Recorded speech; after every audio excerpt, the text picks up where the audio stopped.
오늘 우리에게 주시는 말씀 마태복음 5장 39절에서 48절 말씀을 저와 여러분이 한 절씩 교독하도록 하겠습니다.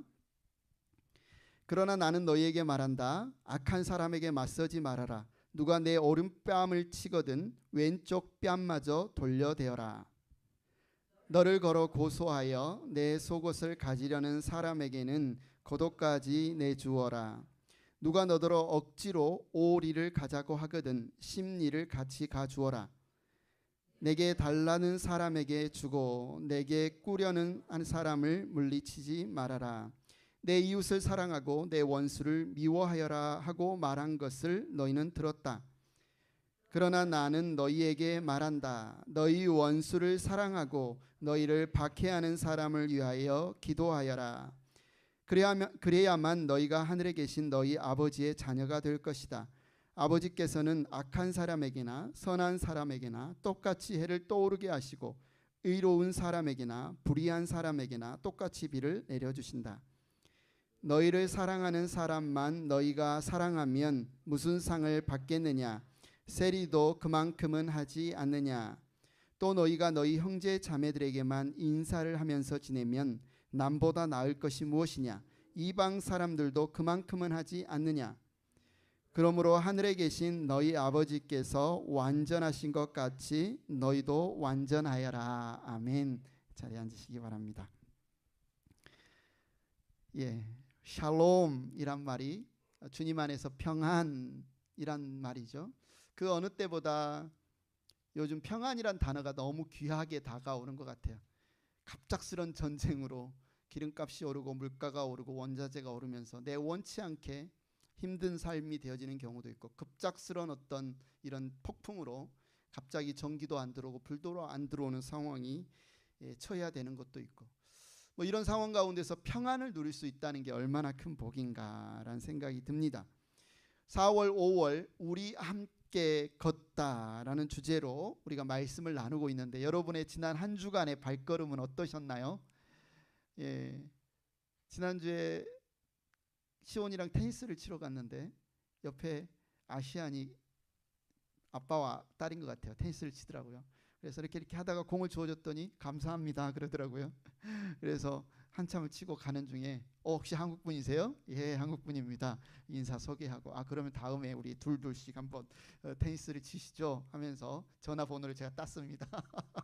헌팅도 아닌데 이렇게 어떤 관계의 문이 열리는 경험도 있고, 아니면 저도 있지만 여러분에게도 갑작스럽게 누군가 내 마음을 상하게 해가지고 밤잠을 못 자게 만든 어떤 말을 들을 때도 있잖아요. 마음이 탁 닫히고 교제의 문이 탁 닫혀버린 아마 그런 상황도 있고, 실수로 아니면 원치 않은 지출로 갑작스럽게 큰 돈이 나가게 되어서 어떤 그런 환경, 그런 상황 때문에 너무 답답하고 화가 치밀어 오르는 그런 순간이 지난주에 있으셨을지도 모르겠습니다.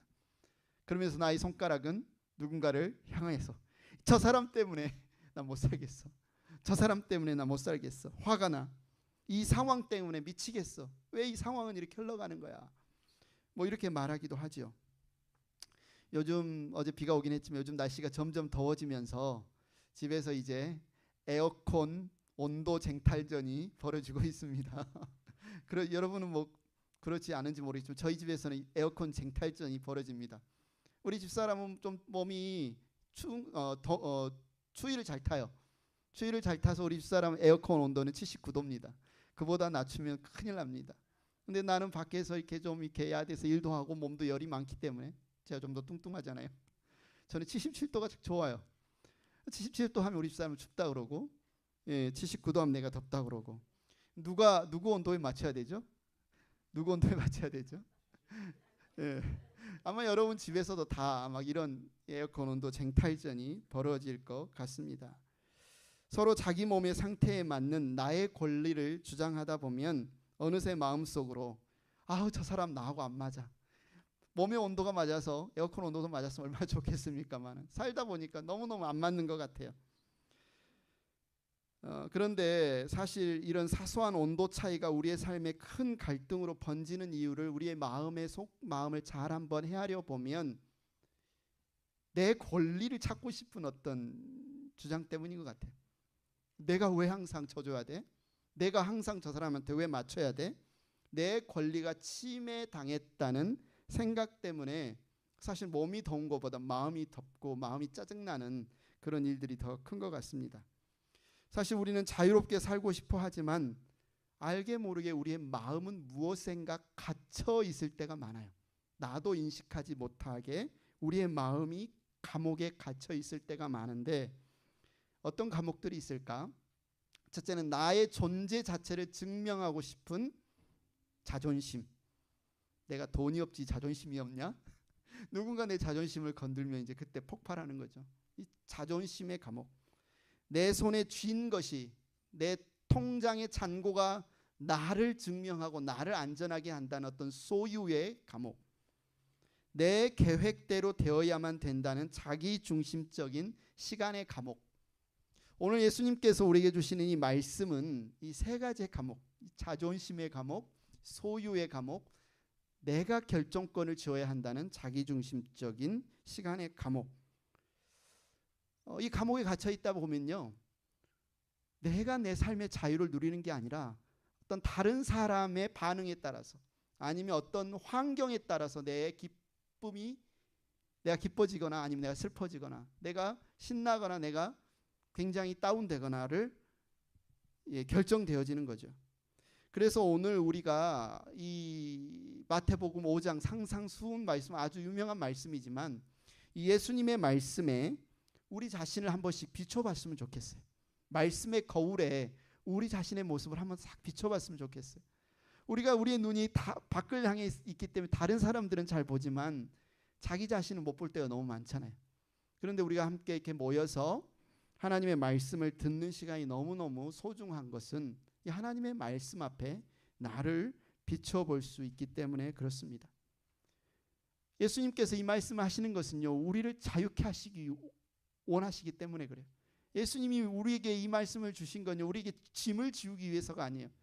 너희들 너무 이렇게 사랑이 없네. 너희들 너무 좀 도덕적이지 않네. 좀 더 도덕적으로, 좀 더 이렇게 그렇게 지금 하시기 위해서 말씀하신 게 아니에요. 그러기 위해서 우리가 한번 배경을 한번 살펴보자면 오늘 본문이 배경이 되는 구약의 법은요, 눈은 눈으로, 이는 이로 갚는 법. 눈에는 눈, 이에는 이. 많이 들어보셨죠? 누군가 눈을 쳐서 멀게 하면 그 사람의 눈을 똑같이 갚아주는 이 법. 이게 잔인한 것처럼 보여도요, 사실은 이걸 이제 말로 하면 동해복수법입니다. 동은 같을 동, 해를 끼친 같은 해를 끼쳤다면 동일한 방법으로 복수를 하도록 제한한 법이에요. 그래서 출애굽기 21장 24절 25절에 보면 눈은 눈으로, 이는 이로, 손은 손으로, 발은 발로, 화상은 화상으로, 상처는 상처로, 멍은 멍으로 갚아야 한다. 당시에 왜 이 법이 갖춰졌냐면요, 과도한 사적인 복수를 막기 위한 안전장치예요. 내 생떼 같은 아들의 눈을 멀게 했네. 누가? 완전 너무너무 속이 상하잖아요. 너무너무 감정적으로 폭발하잖아요. 혼내줘야 되겠다 하면서 그 사람의 눈을 동일하게 멀게 할 뿐만 아니라 아예 팔다리를 자르고 아예 목숨을 끊어버리고 내게 권력이 있다면 그 집안을 아예 종으로 팔아버린다거나 몰살시킬 그런 감정적인 어떤 폭발, 복수 이런 것들을 막기 위해서 눈은 눈으로, 이는 이로 똑같이 갚아주도록 하는 어떤 안전장치였는데, 예수님이 지금 이 말씀을 할 당시에 유대인들은 이 말씀을 그대로 가져다가 누군가 내 눈을 치면 나는 그 사람의 눈을 칠 정당한 권리가 있다라는 주장의 근거로 삼은 거예요. 그러니까 내가 복수할 권리가 있어. 내가 내 자존심을 지킬 권리가 있어. 내가 당한 만큼 갚아줄 권리가 있어 라는 보복의 근거로 이 말씀, 구약의 출애굽기 말씀을 가져와서 삼고 있는 거죠. 그런데 예수님은 오늘 그런 마음을 갖고 사는 사람들에게 내 권리를 꽉 쥐고 누구에게도 손해보지 않으려고 살아가는 게 세상에서 말하는 행복, 권리, 잘 사는 거라면 하나님 나라의 행복은, 하나님 나라의 권리는 내 권리를 넘어서 타인의 권리까지 품을 수 있는 그 삶이 진짜 풍성합니다. 진짜 행복이다라고 우리에게 이야기를 해주고 있습니다. 자, 세 가지 권리가 있다 그랬죠. 감옥이 있다 그랬죠. 자존심, 소유, 그리고 자유권. 첫째, 나는 지금 자존심의 감옥에 있는가, 자존감의 성소에 있는가 한번 거울에 한번 비춰보시기 바랍니다. 자존심의 감옥인가, 자존감의 성소인가. 39절 말씀에 보면요, 누가 네 오른뺨을 치거든 왼쪽 뺨마저 돌려주어라. 여러분 이 말씀 많이 들어보셨죠? 이 말씀. 누가 오른뺨을 치면 왼뺨도 돌려대라. 아마 여러분 처음 예수님을 믿을 때 이처럼 미련한 말씀이 있을까? 오른뺨을 치면 나도 뺨을 쳐야지. 아니면 탁 막든가. 어떻게 오른뺨을 치는데 왼뺨을 또 돌려대지? 뭐 이런 그런 무례한 사람, 그런 공격적인 사람에게 당하고만 살라고 하는 것이 정말 올바른 신앙입니까? 그게 정말 하나님이 우리에게 주시는 행복입니까? 이런 막 저항감, 이런 어떤 마음속에 어떤 불편함, 뭐 그런 마음들이 들잖아요. 그런데 이 말씀은 사실 그 정도의 약한 말씀이 아니에요. 훨씬 더 여러분이 그 의미를 깨닫는다면 더 불편한 말씀이에요. 왜냐면요, 내가 오른뺨을 치고 싶으면 오른손 치면 상대방이 지금 누구를 치는 거예요? 사실 이렇게 치면 왼뺨을 맞게 됩니다. 나를 마주보고 있으니까. 그죠? 오른손으로 오른뺨을 치려면요, 이 손등으로 이렇게 치는 거예요. 근데 당시 유대 문화를 알아야 되는데요, 당시 유대 문화에서 손바닥으로 뭔가 누군가 힘을 겨룬다든가 손바닥으로 때리는 것은 정당한 관계 안에서의 어떤 다툼이에요. 그런데 손등으로 누구를 치는 것은요, 주인이 노예를 치는 거예요. 주인이 노예를 훈육하거나 종을 부릴 때, 아니면 짐승들을 훈육하거나 짐승 취급을 할 때 이 손등으로 치는 겁니다. 그러니까 오늘 예수님께서 하신 이 말씀은 누군가 네 오른뺨을 치는 것은요, 아예 이것은 폭행의 문제를 뛰어넘어서 인격 살인, 인격 모독의 수준까지 지금 겪은 상황이에요. 그래서 당시 유대법에는 미시나에 보면요, 누군가 누구에게 손등으로 쳐서 폭행을 한 것은 폭행죄만 해당이 되는 것이 아니라 모욕죄도 같이 해당이 돼서 다른 폭행의 2배의 배상을 하도록 정해져 있어요. 즉 오른뺨을 맞았다는 것은 단순히 아픈 게 아니에요. 여러분 우리가 뉴스를 보거나 할 때 갑질, 뭐 인격 모독, 뭐 이런 이야기들을 많이 듣잖아요. 또 우리가 미국에 와서 할 때 약간 인종차별 뭐 이런 걸 겪을 때가 있잖아요. 굉장히 기분이 안 좋죠. 너는 인간도 아니야. 너는 나보다 열등한 존재야. 라는 어떤 그런 말투, 취급을 들을 때 막 우리의 자존심이 얼마나 막 상하고 폭발하게 됩니까? 그런데 예수님께서 지금 그 현장에서 말씀을 하시는 거예요. 그 상황을 두고 지금 말씀하시는 거예요. 어쩌면 예수님께서 이 돈의 문제, 시간의 문제를 먼저 다룰 것 같은데 39절이잖아요. 가장 먼저 우리의 자존심의 문제를, 자존심의 감옥에 갇혀 있는 문제를 다루고 계세요. 왜 그러셨을까요? 이게 인류의 시작과 가장 밀접하게 연관되어 있는 문제입니다. 여러분 인류의 시작인 창세기에 가보면 에덴 동산에서 사탄이 하나님과 인간의 관계를 이간질할 때 아담과 하와에게 한 말이 뭐예요? 야, 너도 하나님처럼 될 수 있는데, 너도 하나님처럼 살 수 있는데 왜 하나님 말만 들어? 너 하나님처럼 돼. 너도 하나님처럼 살아. 왜 하나님 이거 하라면 이거 하고 저거 하라면 저거 하고 왜 하나님처럼 안 되고 너는 종처럼 살아? 하나님처럼 살아봐 라고 사탄이 유혹합니다. 바로 나 스스로가 하나님의 자리에 올라서 이렇게 숭배받고자 하는 마음, 이것이 바로 자존심의 시작이에요.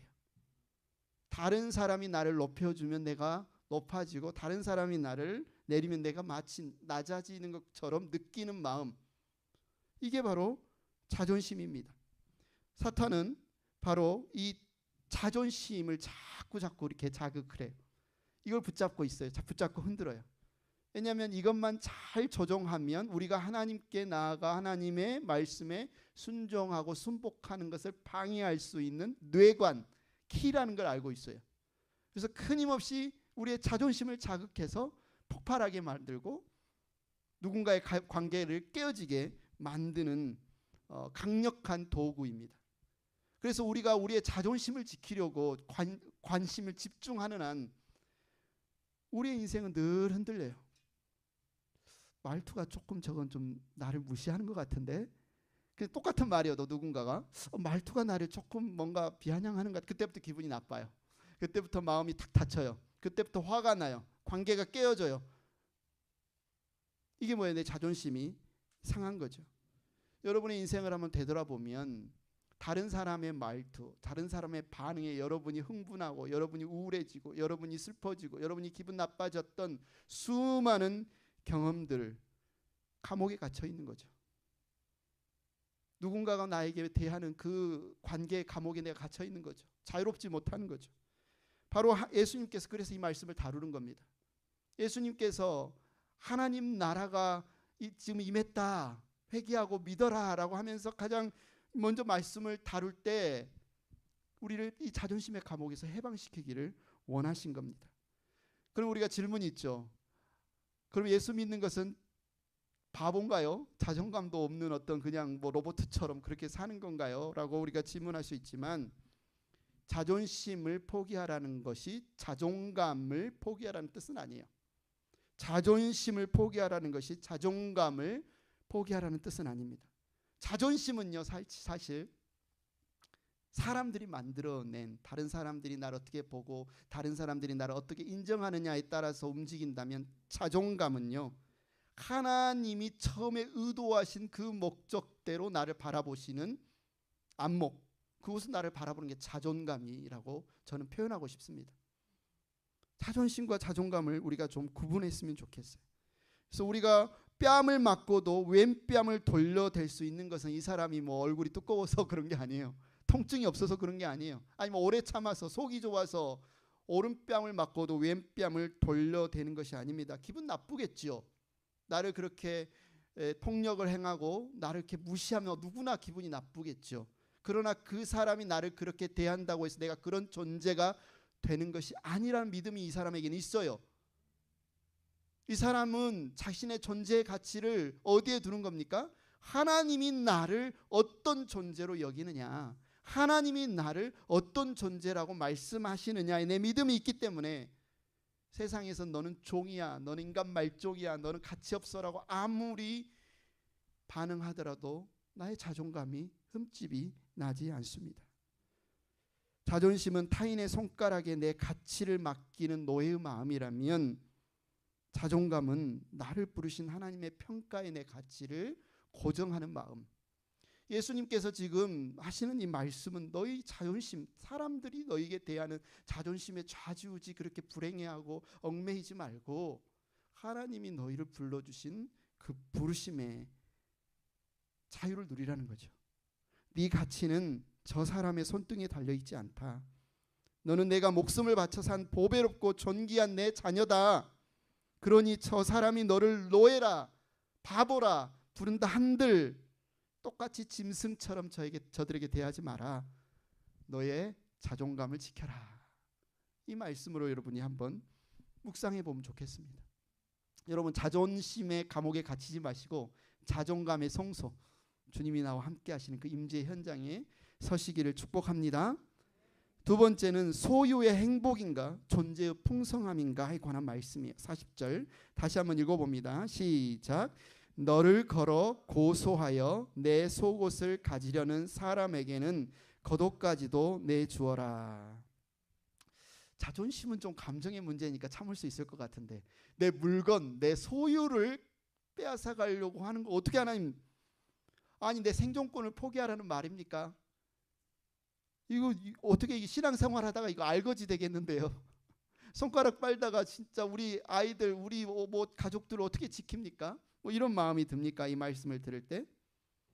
왜 하필이면 주님은 이 속옷과 겉옷이라는 어떤 옷을 가지고 이 소유, 생존권의 관계에 대해서 말씀을 하실까요? 이것도 하나의 이 역사적 배경을 알아야 되는데요. 여러분이 성경을 읽다 보면 거지 바디메오도 나오죠. 거지 바디메오가 예수님을 만나고 나서 겉옷을 버려두고 예수를 막 쫓는 장면이 나오는데요. 당시의 옷은, 특히 겉옷은요, 그냥 이런 자켓 외투 하나가 아니에요. 정말 가난한 사람들에게 겉옷은 집이에요. 집. 홈리스에게 겉옷은 집이에요. 자기 재산의 전부예요. 한마디로 그래서 예수님은 이 속옷과 겉옷이라는, 속옷은 그나마 조금 더 싸지요. 소중하긴 하지만 당시 물가도 비싸긴 하지만 이 겉옷에 비하면 속옷은 훨씬 더 저렴한 편입니다. 그래서 이 겉옷에 관련된 율법 말씀도 있어요. 누군가 돈을 빌려서 겉옷을 저당을 잡혀요. 그러면 그날 해가 지나기 전에 저당 잡힌 겉옷은 반드시 돌려줘야 돼요. 빚을 안 갚아서도. 왜냐하면 겉옷 없으면 그날 밤에 얼어 죽으니까. 그만큼 그 사람의 생존에 있어서 꼭 필요한 절대적인 것을 이 겉옷과 속옷으로 예수님께서 비유를 하고 있습니다. 그러면 우리가 이해할 때는 누군가 속옷을 달라고 하면 그래, 속옷까지는 줄 수 있어. 근데 속옷보다 훨씬 비싸고 내 생존의 절대적인 겉옷까지 주라고? 이 도대체 예수님 이게 무슨 말씀입니까? 그럼 저희는 뭐 먹고 살라고요? 저희는 어떻게 살라고요? 저희는 어떻게 생존하라고요? 이렇게 느낄 수가 있잖아요. 그런데 잘 한번 생각해 보십시오. 왜 이 겉옷이 중요합니까? 왜 집이 중요합니까? 왜 차가 중요합니까? 왜 음식이 중요합니까? 그것이 우리의 생명을, 우리의 생존을 지켜주는 수단이라고 생각하기 때문에 우리는 이 소유를 중요하게 생각합니다. 그런데 아담과 하와가 에덴 동산에서 저 사과나무가 오늘 태풍에 부러지면 난 내일 못 먹고 살지 걱정했을까요? 수돗물이 안 나와서 내가 물 못 마시면 목말라 죽지 않을까 걱정했을까요? 에덴 동산에서 아담과 하와가 하나님과의 관계 아래 있을 때 소유가 있든 없든 그들은 걱정하지 않았습니다. 왜냐하면 그들의 모든 필요를 하나님이 아시고 채우시는 공급자이신 것을 굳게 알고 믿었고 경험했기 때문에 그래요. 그런데 하나님과의 관계가 끊어지는 순간 이제 내가 믿고 의지할 대상은 뭐예요? 통장입니다. 내 잔고입니다. 내가 가지고 있는 소유예요. 내가 입고 있는 겉옷이에요. 이거 없으면 나 얼어 죽어요. 아무도 날 지켜주지 않아요. 아무도 나를 먹여주지 않아요. 하나님과의 관계가 끊어진 인간에게 소유가 하나님의 자리를 차지하기 시작합니다. 사람이 태어나면서부터 어렸을 때부터 부모가 말합니다. 옷 한 벌, 여기서 옷은 소유입니다. 돈 벌어야 돼. 그래야 너 잘 살 수 있고, 그래야 너 노후에 사람 대접 받을 수 있고, 너희 가족도 행복하게 살 수 있어. 우리는 어렸을 때부터 이 소유가 우리의 안전이고 우리의 행복이라는 끊임없는 이야기를 듣고 자랍니다. 그러다가 이렇게 경기가 어려워질 때, 비즈니스가 힘들어지면 이러다가 알거지 되면 어떡하지? 이러다가 우리 가난해지면 어떡하지? 이러다가 우리 이 옷을 잃어버릴까 봐, 이 겉옷을 잃어버릴까 봐 공포와 두려움 가운데 살고 있는 우리에게 예수님께서 말씀하십니다. 너희는 누군지 알아? 너희는 하나님이 눈동자와 같이 지키고 너희의 모든 안고 일어섬을 아시는 그분이 먹이고 입히고 공급하신 아버지가 계신 분들이야. 왜 속옷과 겉옷이 없다고 두려워해? 너에게는 하나님 아버지가 계시지 않아? 여러분, 물론 지금 예수님 우리 발가벗고 살라고 이 말씀 하시는 거 아니에요. 우리에게 속옷도 필요하고 겉옷도 필요합니다. 우리에게 밥도 필요하고 집도 필요하고 차도 필요해요. 그런데 그걸 누가 공급하냐는 거죠. 그게 누구의 손에 달려있느냐는 겁니다. 하나님이 공급해 주시는 분이라는 사실을 우리가 알 때, 지금 당장 눈앞에 있는 겉옷과 속옷이 내어준다고 한들 우리는 죽지 않습니다. 그 사실을 지금 주님께서 우리에게 알려주시는 거예요. 예수님께서 십자가에 못 박히실 때 그 십자가 아래에서 발가벗긴 그 겉옷과 속옷을 로마 병정들이 뭐해요? 서로 제비뽑기해서 나눠 갔지요. 예수님 개의치 않습니다. 그 옷이 없다고 한들 예수님이 하나님의 아들이 아닙니까? 그 옷이 없다고 한들 예수님이 죽음에서 다시 살아나지 못합니까? 아니요. 아무것도 아니에요. 예수님은 하나님의 아들이시고 하나님은 그의 아버지시기 때문에 그 옷을 로마 병정이 강탈한들 빼앗아간들 아무런 문제가 되지 않습니다. 주님은 바로 그 말씀을 우리에게 하고 있는 겁니다. 내가 지금 손에 쥐고 있는 이것 때문에 내 행복이 좌지우지 되는 게 아닙니다. 오히려 내 손을 통해서 주변에 있는 누군가에게 흘러갈 때 나의 행복뿐만 아니라 그에게도 하나님의 살아계심을 증명하고 보여줄 수 있는 축복의 통로가 된다는 거예요. 두 번째, 이 소유의 감옥에서 자유하라는 겁니다. 이것이 하나님의 공급으로 사는 진짜 행복이라는 거예요. 세 번째는 피해자의 노역인가 주권자의 동행인가. 41절 한번 읽어봅니다. 시작. 누가 너더러 억지로 오리를 가자고 하거든 심리를 같이 가주어라. 영어 성경에 보니까요, 오리가 1 mile이네요. 심리는 그러면 2 mile. 예, 있죠. 우리가 이제 영어니까 내 자존심도 양보할 수 있고 소유도 양보할 수 있는데, 그런데 이 내 몸, 내가 지금 여기 있고 싶은데 아니야, 너 거기 있지 마, 저리 가. 내 시간을 지금 이렇게 쓰고 싶으면 너 그 시간 쓰지 마, 이렇게 써. 내 어떤 자율권마저도 내 계획이 있고 내 스케줄이 있는데 내가 원치 않는 사람을 위해 내 노동력과 시간을 낭비해야 합니까? 이게 신앙생활입니까?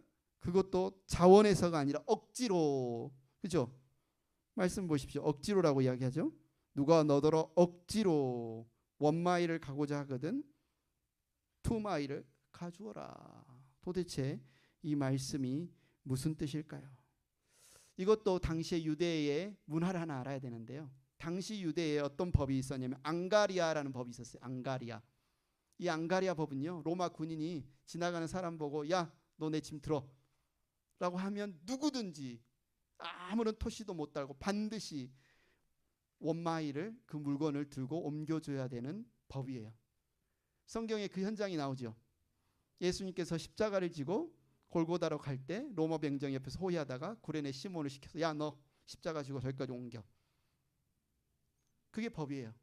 무조건 예외 없이 로마 군인이 옮겨라고 하면 무조건 무슨 일을 하고 있든지, 자기 길을 가고 있든지 밭을 갈고 있든지 물건을 팔고 있든 상관없이 무조건 1 마일을 강제로 자기의 아까운 시간과 자기 힘을 바쳐서 옮겨야 되는 법이 당시에 앙가리아라는 법이 있었습니다.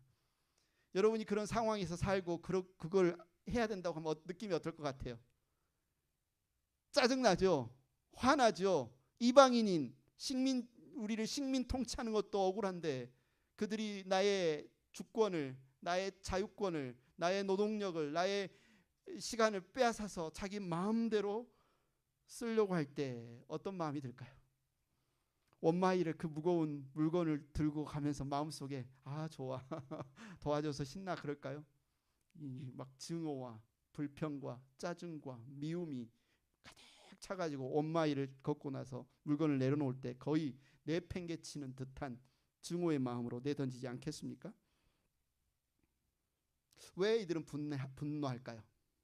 만약에 그 1 마일을 옮기는 그 짐이, 지난주에 우리 큰딸 이사를 했는데 아파트로, 아빠의 마음으로 1 마일보다 훨씬 같죠. 뭐 수십 마일을 내가 옮겨서 내가 막 짜증냈을까요? 막 증오가 났을까요? 아니요, 전혀 화 안 났습니다. 야, 너는 막 나를 부려먹니, 그러지 않았어요.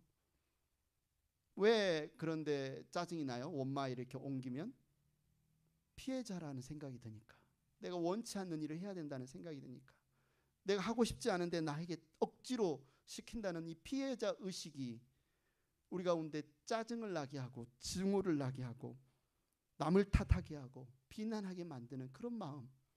우리가 살다 보면 그런 일들이 있지 않습니까? 난 안 하고 싶은데 어쩔 수 없이 한다라고 생각하는 그 일 때문에 그 감옥에 갇혀 사는 거예요. 그 감옥에 갇혀 사는 거예요. 주님은 우리가 이런 억지스러운 환경, 남의 탓, 피해자 의식에 매여 사는 것이 아니라 어떻게 살라는 거예요? 사랑의 주권자로 살라는 거죠. 그래서 누가 너더러 억지로 오리를 가고자 하거든. 여기서는 누구는 누구냐면 로마 군인이죠. 이 오리는 내 의지로 간 게 아니에요. 로마 군인이 시켰으니까 억지로 간 거죠. 그러면 남은 어떻게 하래요? 네가 결정해. 네가 처음 갔던 1 마일은 그가 시켜서 억지로 간 거지만 나머지 1 마일은 네가 차원에서 자발적으로 네 자유의 권리로 1 마일을 더 가져. 그러면 그 사람은 누굽니까? 나를 억누르고 나를 피해를 주는, 억압하는 대상이 아니라 내가 사랑을 베푸는 대상이 되어버리는 거예요. 바로 예수님께서 하신 말씀이 그 말입니다. 널 피해자로 살지 마라. 너희는 하나님 나라의 백성이고 예수님께서 억지로 오셨을까요? 이 땅에 예수님 하나님의 아들이신데 자기의 왕자를 버리고 우리를 위해 십자가에 피 흘리시기 위해 오셨을 때 억지로 오셨을까요? 오기 싫은데 하나님 아버지가 시키시니까? 아니요. 그분은 하나님의 명령보다 오리는 더 기꺼이 우리를 위해 사랑하셔서 오시지 않았습니까? 그 하나님 나의 삶으로 우리를 초대하는 거예요. 미워하면서 살지 마. 피해의식으로 살지 마. 하나님의 축복의 통로가 돼. 예수님이 그렇게 하신 것처럼 너희도 그 복음 안에서 살라고 말씀하십니다. 하나님의 부르심에는 실수가 없습니다. 하나님이 여러분을 불러주신 거 믿습니까? 하나님이 여러분을 부르신 게 실수였을까요? 저 사람 안 불렀는데 왜 여기 있지? 지금 여기 그런 분 계시나요? 없잖아요. 그렇다면 하나님의 부르심, 내가 저 사람은 한 그 부르심이 그 사람을 향해 있다면 하나님이 지금 눈이 안 좋으셔서 그 사람을 잘못 부른 걸까요? 아니라는 겁니다. 나는 내 시간을 빼앗고 나는 내 기쁨을 빼앗는 것 같은 그 사람도 내 곁에 두신 그 하나님이 그를 불러주셨다면, 나를 부르신 하나님께서 실수가 없다면 그를 부르신 하나님도, 하나님의 계획도 실수가 없다는 거예요. 그럼 이게 왜 필요할까? 나는 불편한데 왜 저 사람과 나와의 이 만남이 왜 필요한 걸까? 우리의 성화를 위해서 그런 거 아닐까요? 주님을 닮아가도록 그 시간을 통해서 우리를 빚어가시기 위해서 나의 부르심도 실수가 없고 그의 부르심도 실수가 없다면 그와 나를 온전하게 빚어가시는 하나님의 계획이라는 것입니다. 자, 우리가 자존심의 감옥에서도 나와요. 소유의 감옥에서도 나와요. 자기중심적인 감옥에서도 나와요. 그렇게 나와서 주님과 동행해야 되는 그 이유 45절에 이렇게 말씀합니다. 다 같이 읽겠습니다. 시작. 그래야만 너희가 하늘에 계신 너희 아버지의 자녀가 될 것이다. 아버지께서는 악한 사람에게나 선한 사람에게나 똑같이 해를 떠오르게 하시고 의로운 사람에게나 불의한 사람에게나 똑같이 비를 내려주신다. 여기서 악한 사람, 선한 사람은 사실 내가 보기에 악한 사람, 선한 사람일 가능성이 많아요. 어떤 사람은요 정말 악하게 살다가 죽기 전에 예수 믿고 구원받은 사람도 있어요. 우리는 하나님의 계획을 아직은 다 몰라요. 지금 너무나 악한 사람인데 저 사람 저러다 지옥 갈 거야, 우리가 어떻게 확정합니까? 하나님은 악한 사람에게나 선한 사람에게나 햇볕을 주시고 빛을 주신다면, 내가 하나님의 사랑을 입고 하나님께 속한 사람이라면 그 하나님의 성품을 반영하고 반사해야 되겠습니까? 아니면 하나님은 그렇게 행하시는데 저는 그렇게 못하겠습니다 라고 끊어내야 되겠습니까?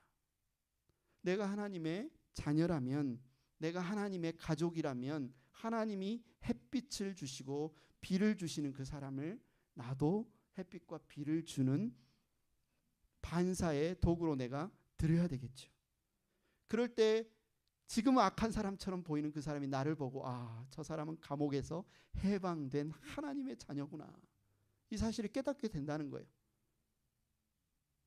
이 가운데 우리가 간증문을 작년에도 썼지만 예수 믿기 전에 소금 뿌렸던 사람 있고 예수 믿기 전에 저 예수쟁이 하면 손가락질 했던 사람 있고, 예수 믿기 전에 정말 내가 예수 안 믿어라고 예수 믿는 사람 욕했던 사람들이 있잖아요. 그런데 많은 사람이 우리를 위해 기도해 주셨고 사랑해 주셨고 함으로써 우리가 지금 이 자리에 있잖아요. 그때 하나님께서 우리가 하나님의 원수였는데 그들에게만 햇볕과 빛을 비춰주는 게 아니라 우리에게도 햇볕과 빛을 물을 비춰주셨던 하나님, 여러분 기억하시기 바랍니다. 46절 47절 읽습니다. 예수님께서 질문하십니다. 시작. 너희를 사랑하는 사람만 너희가 사랑하면 무슨 상을 받겠느냐? 세리도 그만큼은 하지 않느냐? 또 너희가 너희 형제 자매들에게만 인사를 하면서 지내면 남보다 나을 것이 무엇이냐? 이방 사람들도 그만큼은 하지 않느냐? 세상은 give and take지요. 이만큼 주면 이만큼 주겠다. 눈에는 눈, 이에는 이. 그게 뭐 동해 복수법만 아니라 뭐 주고받는 것도 딱 그 원리. 그런데 그거는 감옥에 가둔다는 거예요. 그 give and take의 원리로 사는 것은 이 세상의 원리고 이 세상의 행복의 기준에 우리를 가두는 거예요. 그러나 하나님은 그럼에도 불구하고 이 원리를 우리가 누리기를 원하는 거예요. 우리는 이 시간과 이 공간과 이 세상의 원리의 메인 존재가 아니라 예수님 안에서 이미 하나님의 나라의 옮김을 받고 하나님의 나라의 통치를 받고 하나님의 나라의 능력으로 살아가는 하나님의 자녀들이 되었으니 너희는 어떻게 살아라? 하나님의 자녀답게 살아라. 여러분 절대 오해하지 마십시오. 이렇게 살면 너희 하나님 나라 들어가게 해줄게 이 뜻이 아니에요. 왼뺨 치면 오른뺨 대고 속옷 달라고 하면 걷어주고 오리를 가자고 하면 십리를 가면 너희들 내가 구원해 줄게 라고 하신 말씀이 아니라 예수님께서 우리를 구원하셨고 우리가 하나님의 백성이 되었으니 너희들이 그 자유를 누리는 것이 그 풍성함을 누리는 것이 마땅하다라는 겁니다. 여러분 물리적인 감옥은요 어떤 징역사는 기한이 지나면 나올 수 있어요. 그죠?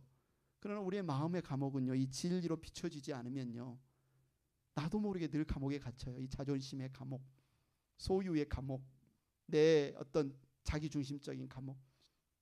여러분이 예수 믿고 구원받았고 신앙생활을 하고 있다면 마땅히 누려야 할 이 자유를 누려야 되지 않겠습니까? 마태복음 48장 5장 48절 읽습니다. 시작. 그러므로 하늘에 계신 너희 아버지께서 완전하신 것 같이 너희도 완전하여라. 무서운 말씀 중에 하나죠. 나는 불완전한데 어떻게 완전한 사람이 될 수 있지? 여기서 완전함이라는 것은요 도덕적인 완전함을 의미하는 게 아니라 하나님께서 나무를 만드시면 그 사과나무가 하나님의 의도한 대로 자라서 사과를 맺는 게 완전함이에요. 하나님께서 태양을 만드셨으면 태양은 동에서 떠서 낮에 하늘의 그 자리에 있으면서 빛을 비추는 게 이게 완전함이에요. 완전함이라는 것은 창조된 목적에 완전히 부합된 상태가 완전함이에요. 하나님께서 그분의 형상과 그분의 계획대로 여러분을 만드셨다면 하나님의 자녀로서 하나님의 성품이 여러분을 통해서 여러분의 부부, 자녀, 이웃에게 흘러가는 게 이게 완전함이에요. 나를 통해서 사단의 공격이 나가면 안 되잖아요. 나를 통해서 누군가를 해를 끼치는 죄가 나가면 안 되잖아요. 이건 불완전함이죠. 나를 통해서 하나님의 뜻이, 하나님의 사랑이, 하나님의 통치가 우리의 가정과 우리의 교회와 우리 일터에 흘러가는 게 이게 완전함입니다. 우리가 자존심이라는 가짜 이 자아의 감옥, 이 감옥에서 벗어나서 하나님이 주신 하나님이 나를 바라보는 진짜 자존감으로 자유하게 되어지는 것. 오리를 가는 것은 율법이 시키는 거리라고 하면 나머지 오리 이 마일은 내가 사랑의 법으로 사랑의 자유로 가는 것. 겉옷은 내가 이거 없으면 죽을 것 같은 내 소유의 생존에 관련된 것이라면 내가 이 땅에 태어난 것도 내가 안고 일어서는 것도 내가 모든 사는 게 하나님의 보호와 하나님의 공급 때문에 산 것이라는 믿음이 바로 완전함이에요. 이 믿음으로 사는 것이 완전함입니다. 여러분 하나님의 부르시면 결코 후회함이 없습니다. 찬양팀 앞으로 나오시고요. 하나님이 여러분을 자녀로 부르신 것에 실수가 없기에 여러분 자존심 내려놔도 여러분 망하지 않아요. 여러분 돈이 없어서 돈이 없지 내가 자존심이 없냐 하면서 어떻게든 끝까지 지키고 싶은 게 여러분 자존심이라면 마치 그거 내려놓으면 내 행복이 날아가고 내 존재 자체가 없어지는 것 같은 두려움이 있지만 여러분 사단의 거짓말입니다. 예수님께서는 하나님의 아들이시면서 기꺼이 인간이 되셨고 저와 여러분을 위해서 가장 낮은 자리에 오셨습니다. 그럼에도 그분은 여전히 하나님의 아들이셨고 그분의 거룩하심과 사랑은 변함이 없으셨다. 그 자리에 저와 여러분을 초대하고 있습니다. 여러분 자존심의 감옥에서 나오셔서 자존감을 누리시고 모든 여러분의 필요를 주님이 채우시는 것을 믿으시고 때로는 그래서 눈앞에 있는 것을 포기도 좀 하시고 속옷을 달라 하는 자에게 겉옷도 좀 주고 오리를 가자고 하는 자에게 기꺼이 내 사랑에 오리를 더하여서 가주는 저와 여러분이 되시기를 축원합니다.